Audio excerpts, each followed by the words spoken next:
Bonjour à tous, bienvenue à notre série de webinaires iSpring. Et aujourd'hui, notre sujet est gamification en e-learning, la solution idéale. Et on va voir ensemble avec vous pourquoi c'est une solution idéale. Super, je vois les messages en chat. Donc, je me présente. Je m'appelle Tania Côté, je suis responsable service client France.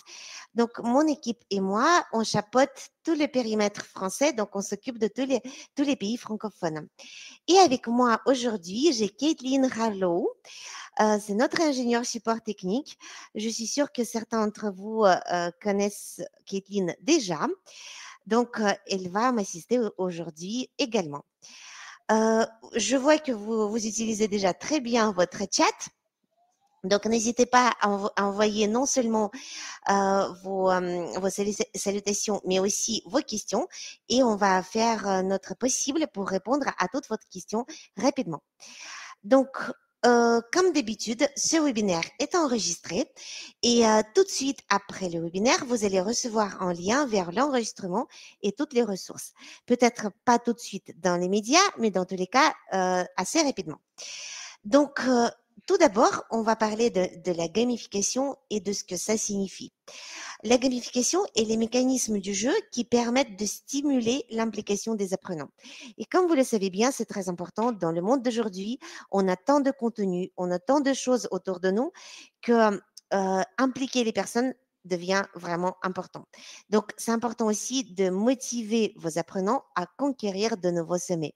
Et c'est pour ça que on fait appel à la gamification pour simplifier ce processus. Donc, tout d'abord, je voudrais faire connaissance avec vous et je voudrais vous poser une petite question dans le pôle. Quel est votre poste principal? Je vois qu'on est assez nombreux aujourd'hui, donc n'hésitez pas à répondre à cette question, quel est votre poste principal? Donc, c'est juste pour que je sache si vous travaillez sur la conception des cours ou vous êtes enseignant, etc. Donc, n'hésitez pas. Super, je vois que c'est vraiment très varié. D'accord.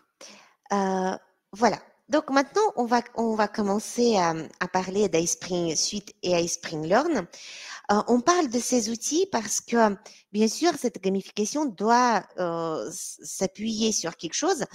Et tout d'abord, je vous parlerai de la gamification qui est possible au niveau de la création des choses. Donc, bien sûr, la gamification est possible pour PowerPoint et iSpring Suite. Donc, on parle ici des animations, on parle ici des déclenchements. Et le déclencheur est une fonction qui fait effectuer une action spécifique à un élément de la diapositive. Tout simplement parlant, si vous avez un lien ou une image, vous cliquez dessus et ça vous amène à quelque chose d'autre, soit à un slide supplémentaire ou tout au moins à un élément de contenu qui va susciter votre intérêt. Deuxième élément dont je voudrais parler, c'est bien sûr les quiz. Et là, on ne parle pas des simples QCM où vous avez 3 ou 4 réponses où la personne doit cliquer pour dire si la bonne réponse est 1, 2 ou 3 ou 4. Comme vous le savez, ça peut être au hasard, ça peut être fait au hasard. Et nous, notre tâche avec vous, c'est de faire en sorte que les questions du test soient interactif. Donc, et ça, on peut le faire avec les ramifications. Donc, ça signifie que chaque question du test dépendra de la réponse que l'apprenant aura donnée à la précédente. Comme ça, l'utilisateur, donc l'apprenant, voit bien que à chaque fois quand il répond ou quand il fait quelque chose, son action l'amène quelque part. Et ça engendre également une gamification. Donc, il voit qu'il participe à ce cours ou à ce module de formation. Ensuite, ce sont des simulations de dialogue qui nous semblent très intéressantes. Et là, on parle encore une fois d'iSpring Suite et d'un outil qui s'appelle iSpring Talkmaster. Donc, c'est un outil qui fait partie d'iSpring Suite Max qui permet de faire des simulations de dialogue et de communication. Donc, ça crée des jeux de rôle parce qu'au tout début, vous avez une mise en situation et ensuite, vous le voyez développer suivant les réponses que votre apprenant va donner. Et je dois dire ici que c'est pas seulement pour les vendeurs ou les managers ou les personnes qui travaillent avec les clients qu'on peut le faire. Donc, on l'appelle simulation de dialogue, mais en fait, ça peut se baser sur des choses que vous avez non pas à dire, mais à faire. Par exemple, si vous branchez cette prise-là, qu'est-ce qui va se passer? Si vous branchez la prise bleue, eh ben, ça va se passer comme ça. Donc, c'est non seulement une simulation de dialogue, mais une simulation de situation. Donc, n'hésitez pas à l'utiliser pour différents cas de figure. Et ensuite, quand tout est fait sur la création de contenu, vous pouvez également mettre en place une gamification dans un LMS quelconque. Là, bien sûr, je vous parle d'iSpring Learn, mais dans tous les cas, cette gamification, elle se reflète de deux côtés. Côté création et côté LMS. Donc, je voudrais vous poser aussi encore une petite question. Si vous connaissez déjà iSpring Suite Max, et peut-être certains d'entre vous ont déjà une licence. Donc, n'hésitez pas à répondre également dans un petit poll.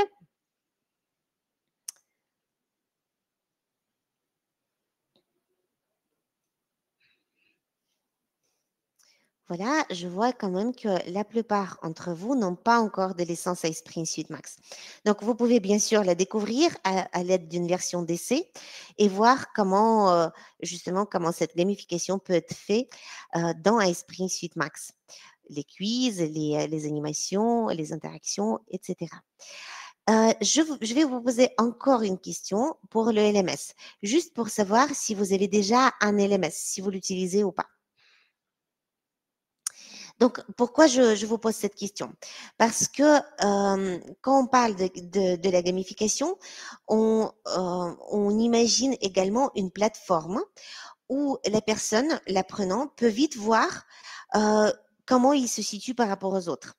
Et c'est aussi une gamification. C'est un peu comme les jeux au réseau. Vous savez, sûrement, vous êtes au courant que maintenant, il y a plein de personnes qui jouent et ils aiment bien jouer ensemble. Donc, voir comment les autres progressent, comment ils passent d'un niveau à l'autre, etc. Donc, c'est intéressant et on voit que c'est assez engageant. Donc, on peut tout à fait prendre à euh, cette particularité, on va dire, d'une personne lambda, de tout le monde, on aime bien tous jouer. Donc, sur iSpring Learn, vous pouvez mettre en place ce jeu qui permet de gagner les points et les badges, donc, et faire autre chose, et ensuite voir le classement que vous avez par rapport aux autres. Donc, tout d'abord, les points. Bien sûr, c'est à vous de voir pour quelles choses, pour quelles actions vos élèves vont avoir les points. Donc, et c'est ça qui va leur permettre de rivaliser avec leurs collègues ou leurs camarades de classe. Ensuite, ce sont des badges. Donc, vous pouvez distribuer à vos apprenants des badges pour les choses qu'ils ont terminées, les modules qu'ils ont terminés ou pour les points obtenus. Donc, les badges, il y a bien sûr les badges que vous pouvez personnaliser suivant votre métier, suivant les choses qui vous intéressent. Et c'est vrai aussi que ça revient un petit peu aux médailles ou les choses qu'on aime bien recevoir pour le travail bien effectué. Donc, les badges sont assez populaires également.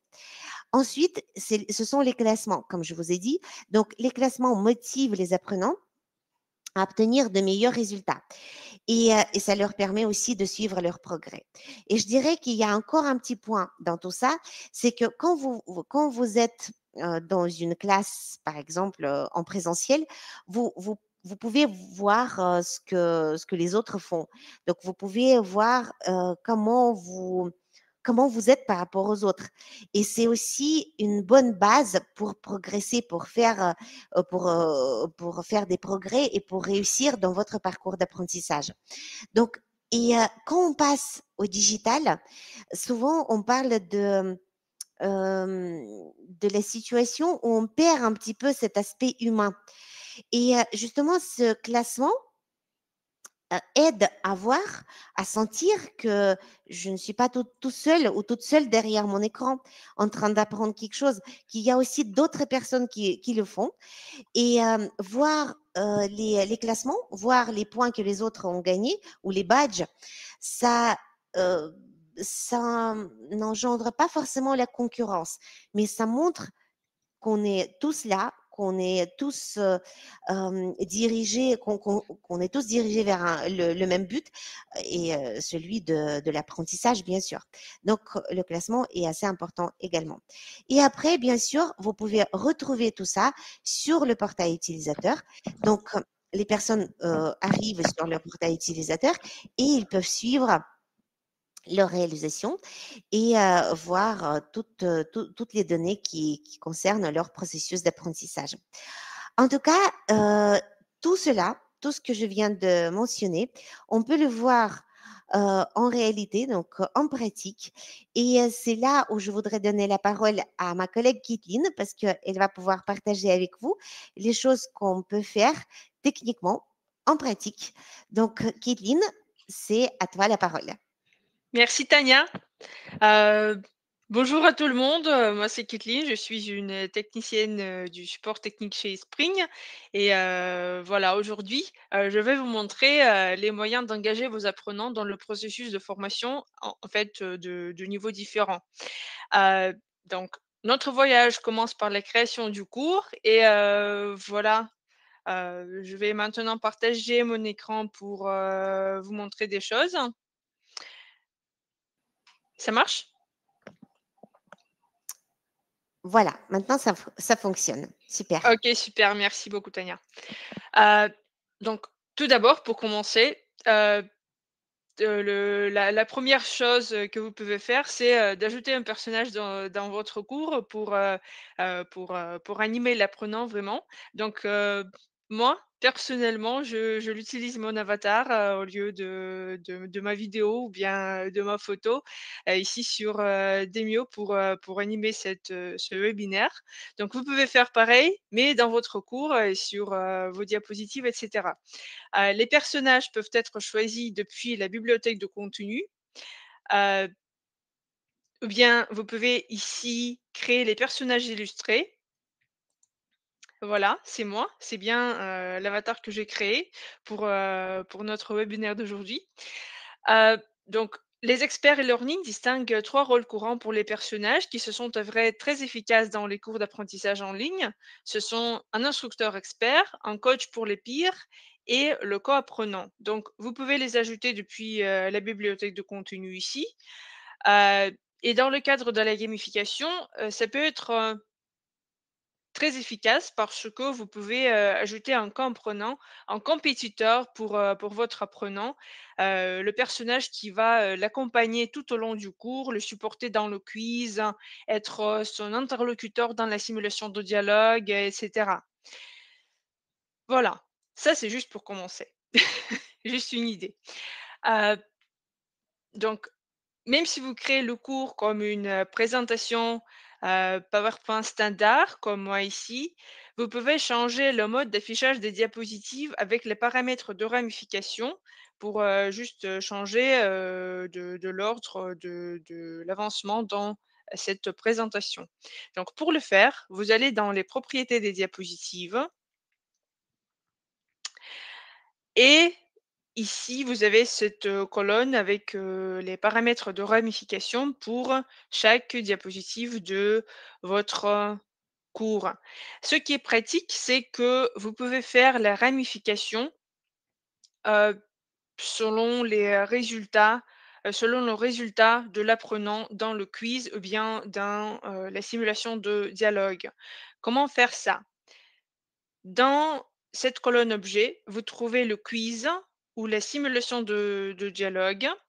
Vous cliquez dessus, vous cliquez sur ramification et maintenant vous avez cette petite fenêtre avec les paramètres et ici vous pouvez configurer l'action après le quiz ou après, la simulation de dialogue.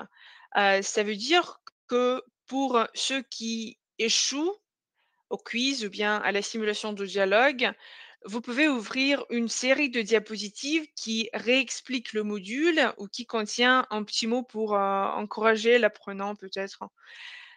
Pour, ceux qui réussissent, vous pouvez créer une petite diapo, comme c'est appelé dans, les jeux d'ordinateur, c'est un œuf de Pâques avec quelque chose de rigolo pour supporter, ceux qui gagnent dans ce cours. Heu Puis pour interagir avec, l'apprenant, pour, ou bien pour, introduire un nouveau module, une manière de jeu, vous pouvez même utiliser les questions de quiz comme, des diapositives interactives. Par exemple, ici, moi, j'ai une présentation sur la bonne alimentation pour les débutants et je peux, par exemple, commencer par, les demander de choisir, ce qu'ils, préféreront avoir pour, le déjeuner et donc pour ça, je crée une petite question de quiz, mais je ne vais pas noter cette question, je ne vais pas, noter leurs réponses parce que c'est juste pour, les inclure dans le processus de l'apprentissage, pour, les faire réfléchir de tout le début. Donc, moi ici, j'ai cette, question glisser et déposer que, j'ai créée avec eSpring Quizmaker qui, fait partie de eSpring Suite Max et bien de eSpring Suite, 11 également. Donc moi j'ai, des objets ici qui, correspondent à leur, bonne place et donc si je prévisualise, voilà, ça c'est, la diapositive que verront tous mes apprenants qui vont ouvrir ce cours. Donc, ils auront les objets qu'ils peuvent, glisser et déposer sur leurs assiettes, comme ça. Puis ils pourront cliquer sur «Soumettre» pour aller sur la diapositive, suivante. Heu, du coup, dans certains cas, ce type de questions, glisser-déposer, ou bien nous avons un autre type qui s'appelle zone, active. Ces 2 types de questions peuvent être utilisés, au lieu des questions à réponse multiple ou d'autres, questions de ce genre, pour, les quiz standards. Parce que dans ce cas-là, au lieu de lire le texte d'explication qui peut être assez grand ou, même parfois ennuyeux peut-être, les apprenants verront des images et pourront juste, pointer sur la bonne réponse ou bien, sur les réponses qu'ils pensent, être bonnes. Heu et pour entraîner leurs attentions, vous pouvez même limiter le temps pour répondre à la question, ici dans les options de diapositive pour, chaque question. Heu Vous aurez, la liste de tous les paramètres à choisir. Donc ici, vous avez cette, petite case pour limiter le temps pour répondre à la question. Par défaut, c'est 1 minute, mais vous pouvez le mettre, comme vous le souhaitez, par exemple, 30 secondes. Hem et voilà. En général, créer une question, glisser-déposer, c'est, très simple.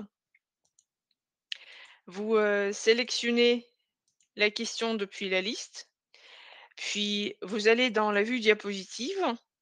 Ici, avec, le bouton «Insérer», vous insérez tous les images, qui, feront partie de la diapositive, tous les, objets que l'apprenant va glisser et déposer sur, d'autres objets. Donc vous cliquez sur «Images», vous allez hem, dans la location, dans l'emplacement où vous avez, vos objets, vous les ajoutez sur la diapo. Bah, excusez-moi. Vous les placez sur, la diapositive, vous, changez de leur taille, vous les placez comme ça, où vous les souhaitez avoir après.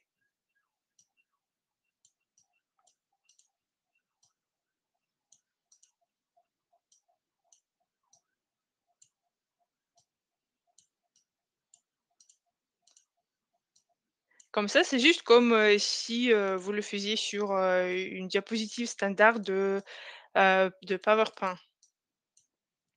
Puis vous revenez aux vues formulaires. Chaque diapositive de eSpring Quizmaker, chaque diapositive de quiz a 2 vues.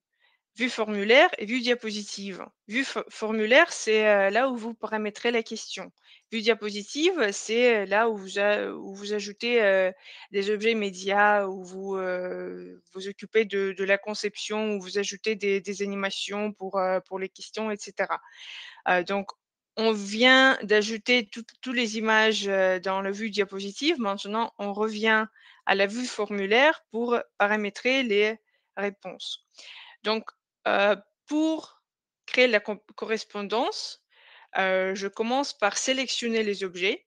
Donc par exemple, voilà, j'ai les avocats, la correspondance, eh bien l'assiette et je vais faire, pareil pour, tous les produits parce que, heu, je veux que l'apprenant et cette possibilité d'ajouter, tous les produits sur l'assiette.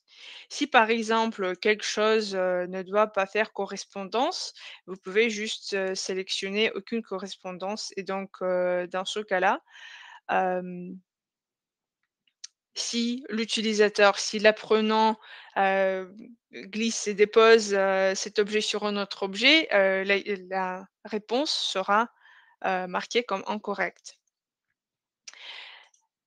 Donc voilà, j'ai fait, toutes mes correspondances comme ça et si je prévisualise cette, diapositive, ce question-là, je peux maintenant sélectionner l'objet et je peux le déplacer sur l'assiette comme ça. Lorsque ce n'est pas vraiment une question de quiz, lorsque c'est juste, une, diapositive d'interaction, je ne souhaite pas, heu, afficher le texte de feedback ni de marquer les bonnes réponses, pour, cette question-là. Donc qu'est-ce que je fais pour cacher, tout ce qui, contient, le résultat parce que ce n'est pas vraiment une question notée. Donc ici, dans les options de diapositive, je peux sélectionner, le paramètre pour, le feedback. Par défaut, le feedback est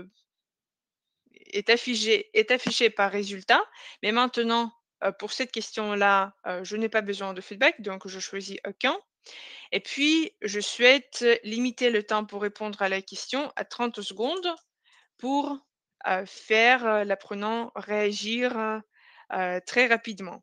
Donc comme ça. Voilà, c'est presque tout, c'est presque fini. Puis lorsque, ce quiz-là, cette question du quiz, n'aura pas de résultat, donc je n'ai pas besoin de résultat de ce quiz, je peux aussi masquer la diapositive avec le résultat qui, est par défaut qui est par défaut, montré avec les résultats. Je n'ai pas besoin de cette diapo-là, donc je la masque ici dans les options de diapositive pour les résultats. Puis dans les, propriétés du lecteur,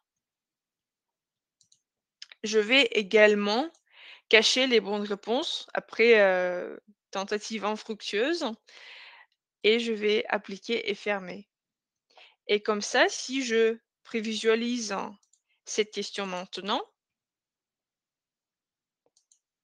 je vais voir que le temps s'est bien limité à 30 secondes. J'ai, le timing marqué ici. Puis je peux mettre, tous ces objets sur mon assiette, c'est bon et une fois que je clique sur «Se mettre», je n'ai pas de message, de feedback et ni de marque, qui me disent que quelque chose, n'a pas été choisi correctement comme ça. Heu, voilà. Heu, En fait, dans le quiz, vous pouvez aussi créer des questions de niveaux différents parce que c'était, une question assez simple. Mais, si par exemple, vous avez, un grand quiz qui, contient plus de je sais pas, plus qu'une, centaine, de questions qui sont de niveaux différents. Vous pouvez les regrouper, en fait, par niveau. Donc, toutes les questions, du quiz que vous créez dans Esprit Quizmaker sont regroupées en groupe de questions. Vous pouvez créer n'importe combien de groupes de questions et dans chaque groupe de questions, vous pouvez ajouter n'importe combien, questions. Donc, ça peut, être comme, une banque, de questions, que vous, juste créez pour ce cours-là. Et donc vous pouvez créer un groupe de questions pour, chaque niveau, puis vous, renommez chaque groupe, quelque chose comme, comme ça, niveau 1, niveau 2, niveau 3, et cetera.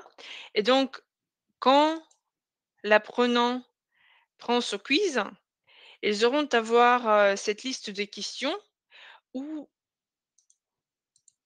OK, je vais en limiter le temps maintenant. Donc, dans la liste des questions et puis, hem,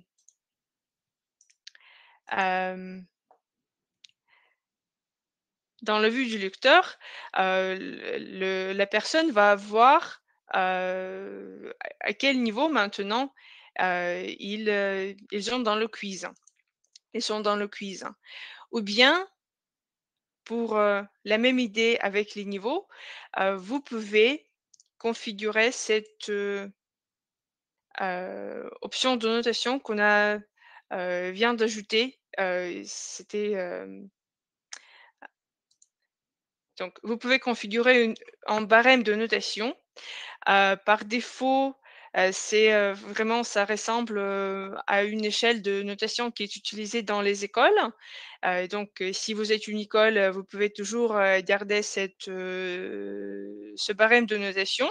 Ou bien, si vous représentez une compagnie, si vous utilisez les quiz, dans une compagnie, vous pouvez renommer les notes, heu, aux niveaux différents. Vous pouvez, en ajouter autant que vous souhaitez. Vous pouvez supprimer, les niveaux dont, vous n'avez plus besoin ou bien vous pouvez en ajouter d'autres, si, vous avez plus de niveaux et cetera. Vous mettez la note minimum de réussite, heu, c'est, ça doit être absolument fait ou bien, si vous, n'avez pas besoin de solde de réussite, vous pouvez juste, mettre, le niveau minimum comme, le solde de réussite minimum ici. Heu,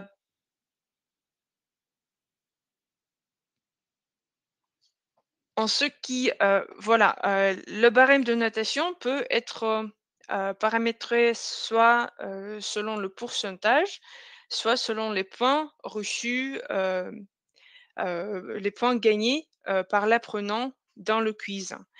Donc ici, vous mettez le score, minimum pour ce niveau-là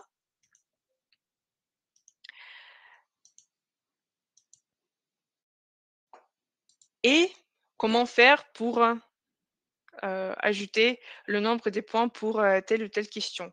Ce qui est intéressant, c'est que pour, chaque question que vous créez, je vais créer une, question de base par exemple, juste pour vous montrer. Dans chaque question, vous avez ce paramètre, score qui est par défaut mis par résultat. Heu, Ça veut dire que, hem ce nombre de points sera attribué à l'apprenant pour, avoir, répondu correctement ou bien si incorrectement à cette question. Heu, pour, faire le quiz, plus interactif, plus intéressant, au niveau de la gamification, vous pouvez mettre le score, changer, par rapport au choix qui, a été fait par, l'apprenant et dans ce cas-là, pour, chaque option de réponse, vous allez mettre, votre propre, score, votre propre nombre de points qui seront attribués à l'apprenant. Vous pouvez y mettre, même, les nombres négatifs comme, comme des pénalités, dans votre dans le quiz pour, déduire le nombre des points de l'apprenant pour, avoir répondu incorrectement. Heu, Comme dans le cours, la ramification dans le quiz peut être faite, je vais, ouvrir maintenant un autre quiz qui a plus de questions juste pour, vous montrer quelque chose d'autre.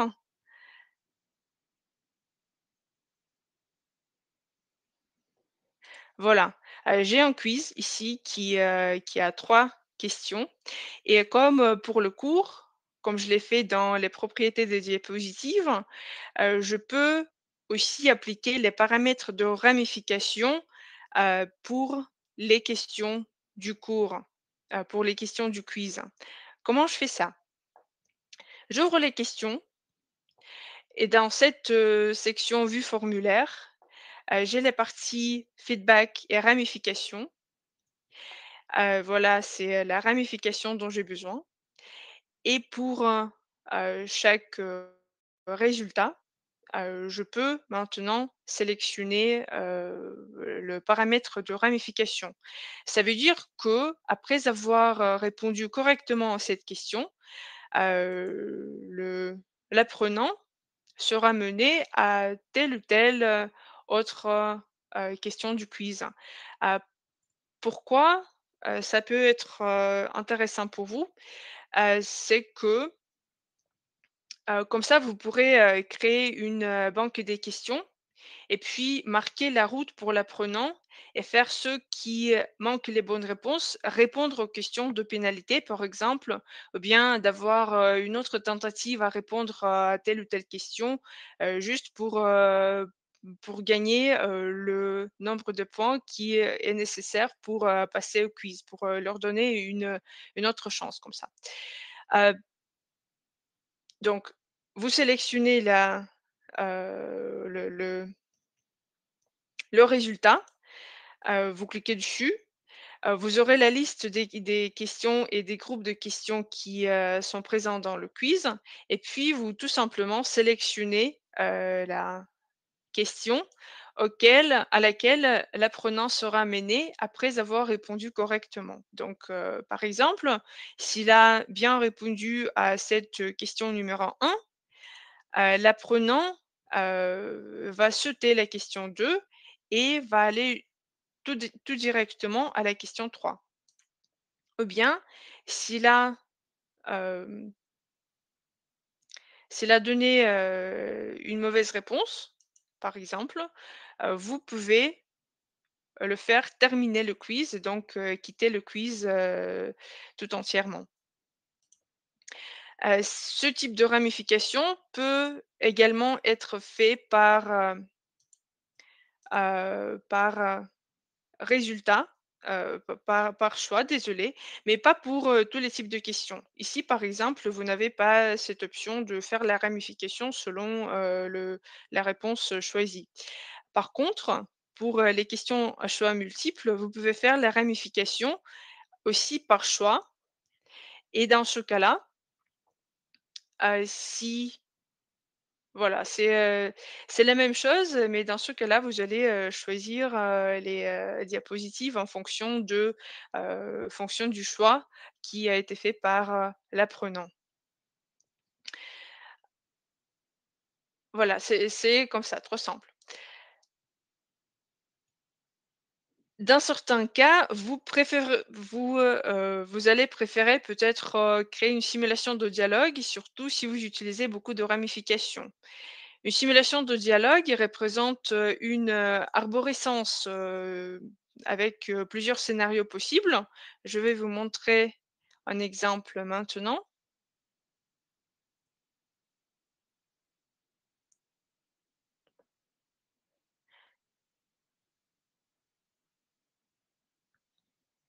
Donc voilà. c'est une arborescence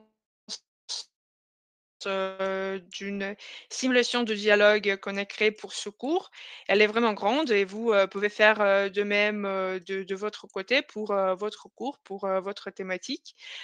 Hem, je vais maintenant juste vous montrer comment ça marche de dans notre cas. Donc si vous regardez sur le lecteur, vous avez ici, le la scène de départ.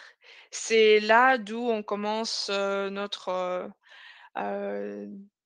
voyage, notre simulation.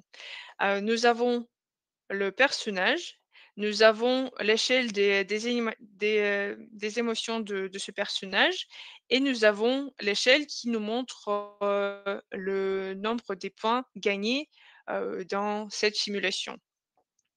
Donc on clique sur «Démarrer». Ici, nous voyons déjà l'attitude du personnage. Le nombre des points, c'est 0 parce qu'on vient de commencer notre, conversation avec, ce personnage. Donc on voit le discours et 2 options, à choisir, que l'apprenant peut choisir, pour, répondre à la question du, personnage. Donc je clique dessus et maintenant je peux voir comment ça change, le nombre des points gagnés parce que j'ai bien choisi la bonne réponse et je peux voir que l'attitude du personnage, c'est tellement bon parce que, heu, j'ai déjà choisi une bonne réponse. Donc je continue.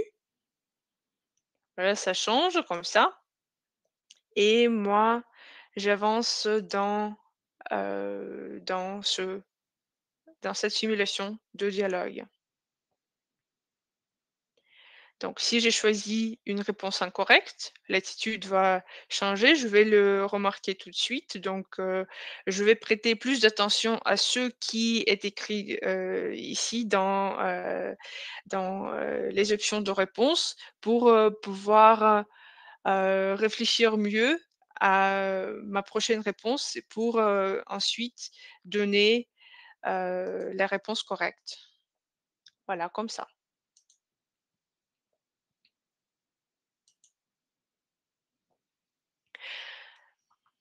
Heu, je vais vous montrer comment, on crée, la simulation de dialogue. Donc vous commencez par, créer une nouvelle scène et ici, ce que vous avez ici, c'est, bien, l'onglet avec le contenu. C'est là où vous ajoutez le discours du personnage, l'image du personnage, l'attitude du personnage et puis, 2 types de, réactions possibles. Vous pouvez soit ajouter des réponses, soit un message. La différence est que les réponses, ce sont, bien les options pour, les apprenants à choisir pour, s'avancer dans, le dialogue. Les messages, ce sont des messages de feedback normalement ou bien, des messages qui, donnent plus de détails sur la situation donnée, dans ce dialogue. Donc, les messages peuvent aussi être utilisés pour, s'avancer dans le dialogue, mais, ils n'appo les messages n'apportent jamais, de point à l'apprenant. Donc, si, vous créez une simulation de dialogue, sous format d'un quiz, donc si, c'est une simulation de dialogue qui est notée, vous préférerez peut-être d'utiliser les réponses, sauf si, vous avez une scène, où vous créez hem, le feedback. Heu, donc ici, vous mettez le discours, ici, vous mettez soit les réponses, soit les messages.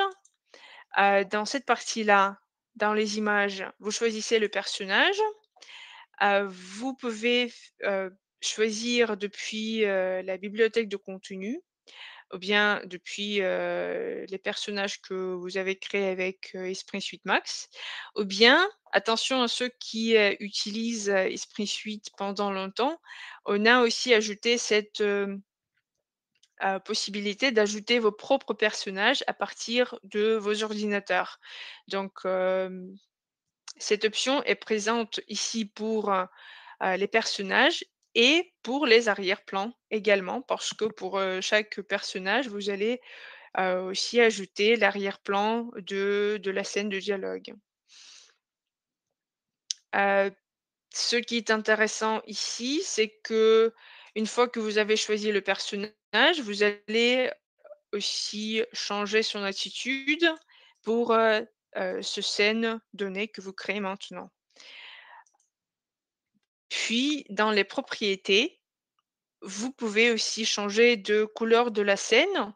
Ce n'est pas quelque chose qui, change, la route pour, l'apprenant, c'est plutôt, pour, le créateur du cours. C'est, très important pour le créateur du cours, surtout si vous avez, plusieurs scénarios dans cette, simulation de dialogue. Donc, ça devient plus facile pour vous, de, tracer, tel ou tel, tel ou tel scénario. Si vous les marquez, des couleurs différentes comme ça. Donc voilà comment, heu, en scène, c'est à quoi un scène va ressembler. Vous aurez le discours du personnage ici, vous, sélectionnez l'attitude du personnage, vous ajoutez les options de réponse et pour chaque option de réponse, vous pouvez aussi mettre, un nombre de points spécifiques pour notifier l'apprenant, comment il s'avance, dans cette simulation de dialogue. Donc les points et l'attitude du personnage, vous aideront vraiment heu, à juste à notifier l'apprenant comme ça. Hem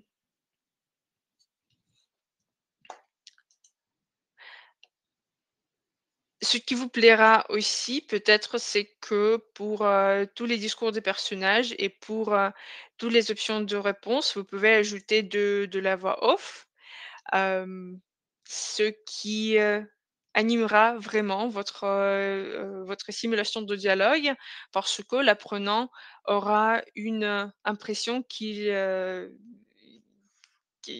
vraiment, hem en dialogue avec, ce personnage, qui, est présent dans le cours. Donc une fois le cours créé, si vous utilisez Spring Learn, vous allez le publier sur Spring Learn et puis, y mettre, vos propres, paramètres de la gamification qui appartient à cette partie Spring Learn. Comme Tania vous a déjà dit, je vais montrer mon espace Sprinlearn. Donc, comme Tania vous a déjà dit, sur Sprinlearn, nous avons les badges, les points, le classement et les certificats.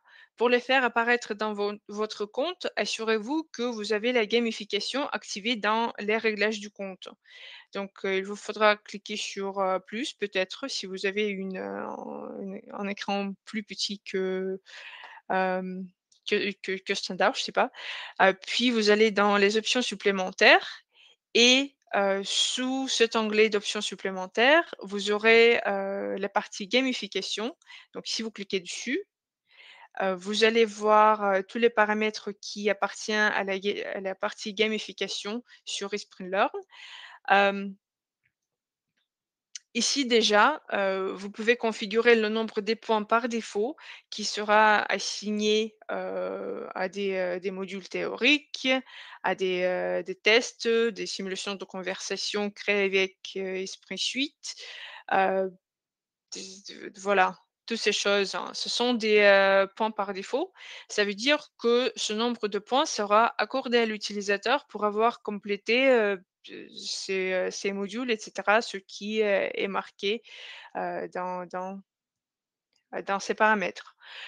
Heu, sauf si vous avez un paramétré, sauf si vous avez, ce paramètre, customisé pour, un cours spécifique. Les badges peuvent être obtenus pour, avoir terminé un module e-learning ou pour avoir gagné un certain nombre de points.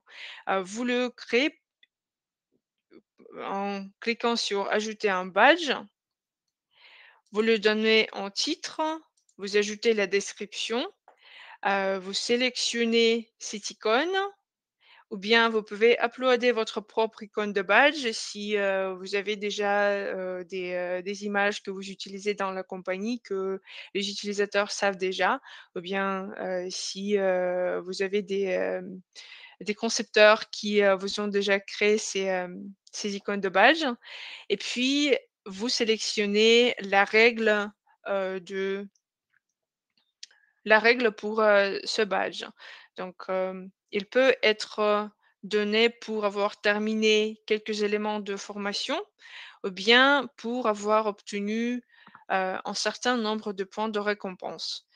Donc, si vous, choisissez la première option, vous allez sélectionner les cours et les parcours pédagogiques ou bien vous allez choisir les formations. Pour les points de récompense, vous juste, marquez le nombre des points à recevoir, à obtenir pour, obtenir ce badge également. Donc voilà, comme ça.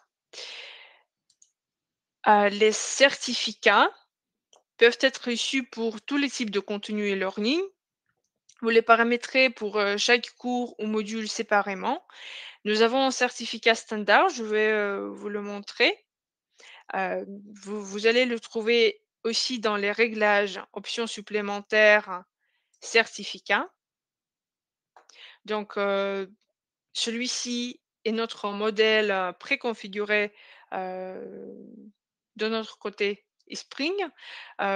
Vous ne pourrez pas le changer ni de le supprimer, mais vous pouvez en ajouter, plusieurs. Vous pouvez ajouter vos propres, modèles de certificats, heu, autant que vous avez besoin. Vous cliquez sur «Ajouter un certificat». Vous, téléchargez, le fichier sous format PDF ou bien de KIX depuis votre ordinateur. Vous saisissez le titre et vous cliquez sur «Uploader le fichier».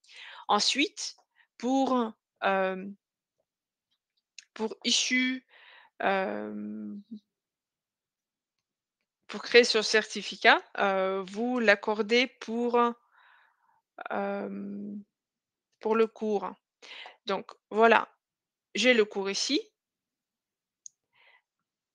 Auquel je peux maintenant, accorder un certain nombre de points, ou bien, configurer, le certificat et cetera.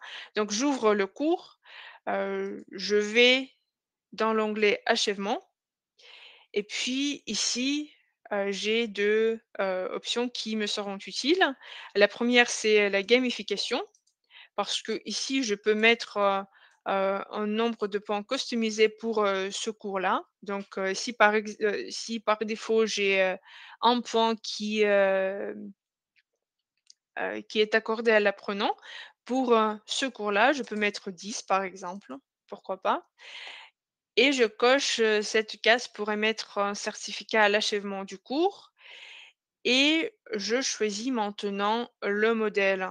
Donc, ici, je vais voir la liste, de tous les, modèles de certificats que j'ai ajoutés dans mon compte SprintLearn, dans les réglages, options supplémentaires, certificats.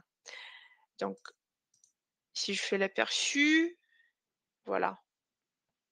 Ça, c'est, le certificat qui, sera accordé à l'utilisateur. Heu Tout ce qui, est assigné aux utilisateurs, sur, SprintLearn leur sera visible dans leur portail utilisateur. S'ils cliquent sur, l'icône de leur profil, puis, s'ils cliquent sur «Tâches effectuées», ici, ils auront le résumé avec, tout ce qui, leur a été assigné. Ils verront les points. Et aussi la liste de tous les cours, pour lesquels ils ont obtenu ces points et combien, de points exactement pour chaque cours. Puis pour les badges, ils vont voir tous leurs badges. Dans les certificats, tous les certificats téléchargeables depuis la plateforme. Et bien sûr, ils vont voir le tête de classement pour, leur département, juste pour leur département, pas pour toute la compagnie, mais juste pour, leur département. Moi, je suis, la seule utilisatrice de mon département parce que je suis, l'administrateur du compte. Mais normalement, vous allez voir, une liste de tous les utilisateurs qui, font partie de votre département avec, leurs points et leurs badges. Vous n'allez pas voir, leurs certificats et cetera. C'est, juste pour, les points et les badges, heu, si vous êtes un utilisateur. Mais si vous avez besoin de toutes ces infos, comme, en administrateur, vous revenez au portail administrateur, vous allez dans les rapports. Et ici, dans les rapports, vous avez ce rapport tête de classement où vous sélectionnez le département et le sous-département, par exemple, heu, pour, heu, pour paramétrer le filtre, de recherche. Puis vous cliquez sur «Exécuter le rapport» et vous allez voir tous les utilisateurs de votre compte, tous les utilisateurs actifs de votre compte qui ont des points et des badges et vous pouvez ensuite exporter, ce rapport sous format, CSV ou bien PDF si vous en avez besoin. Donc ça, c'est, pour, vous tracer les résultats de tout le monde, qui est sur votre portail eSpringLearn. Bah, voilà.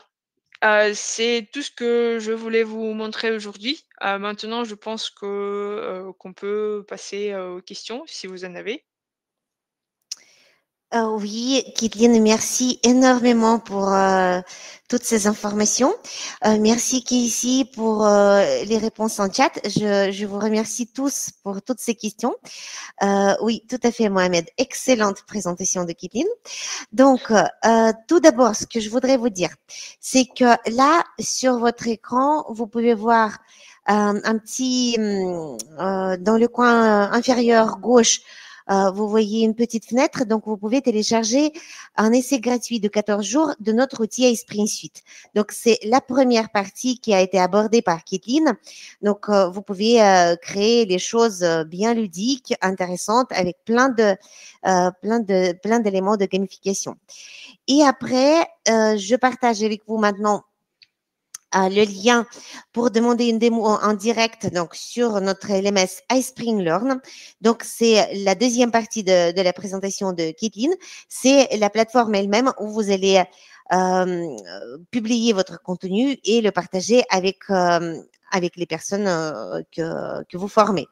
Donc, ce qui est important ici, c'est que, comme l'a bien noté Casey dans le chat, mais je voudrais le redire, c'est que même si iSpring Suite et iSpring Learn, c'est un outil, on va dire, c'est un package qu'on commercialise et qu'on vous propose, rien ne vous empêche d'utiliser iSpring Suite pour la création de contenu et ensuite continuer votre chemin, on va dire, sur soit sur notre iSpring Space, iSpring Cloud, soit sur iSpring Learn, soit sur un LMS de votre choix ou un LMS de votre client. Parce que j'ai vu qu'il y a pas mal de travailleurs indépendants, freelance, parmi les personnes qui ont été avec nous aujourd'hui. Donc, vous pouvez bien utiliser nos outils comme bon vous semble, suivant les particularités de votre projet. Je vous mets ici en chat mon email, hein, donc mon courriel, et comme ça, vous pouvez nous contacter directement. s'il y a quelque chose qui vous intéresse ou si vous, tout simplement vous voulez partager avec moi, avec toute notre équipe, votre projet et les choses, vos objectifs et les choses que vous voulez obtenir, nous de notre côté, on va faire notre maximum pour trouver une solution et pour répondre à vos attentes. Donc, je vous remercie énormément. J'ai l'impression qu'on a répondu à toutes vos questions. S'il y a d'autres questions que vous voulez nous poser tout de suite, n'hésitez pas, on est encore là. Sinon, je vous mets également l'adresse de support. Donc, c'est support.espring.com. Et s'il vous reste des questions techniques ou les choses qui vous reviennent, n'hésitez pas. Asia, par rapport au prix de l'abonnement, donc ça peut être varié parce que tout dépend de votre statut, de la statut du statut, je veux dire, de votre entreprise. Donc il y a le prix standard qui est à 970 €, mais après il y a des grosses remises pour le secteur d'éducation, pour les freelances et pour les personnes qui viennent du secteur gouvernemental. Donc, n'hésitez pas à m'envoyer un petit message. On va vous guider là-dessus. Donc, oui, il aime, ne vous inquiétez pas, tout sera retransmis. Donc, même si vous avez raté quelque chose, vous allez pouvoir écouter dès le début. Oui, Emmanuel, le prix pour un enseignant, c'est 670 €. Voilà, donc vous voyez, c'est presque c'est 30, aux alentours de moins 30%. Voilà, je pense que j'ai répondu à. Alors, Emmanuel, ça existe, il existe les abonnements annuels, mais vous avez aussi des licences lifetime. C'est pour ça que je vous invite à me contacter directement. Donc, et pour les étudiants, c'est la même chose, Amine, c'est toujours le secteur d'éducation, donc c'est les mêmes tarifs. N'hésitez pas à m'envoyer des messages sur tania.coté@espring.com et je serai ravie de vous répondre. Donc, merci encore à tout le monde. Là, on a essayé de respecter notre planning. Donc, merci de rester avec nous jusqu'au bout. Et on vous souhaite une excellente journée, beaucoup de réussite dans tous vos projets, tant professionnels que personnels. Et je vous dis à très bientôt. Bonne journée. Au revoir. Belle journée à tout le monde. Au revoir.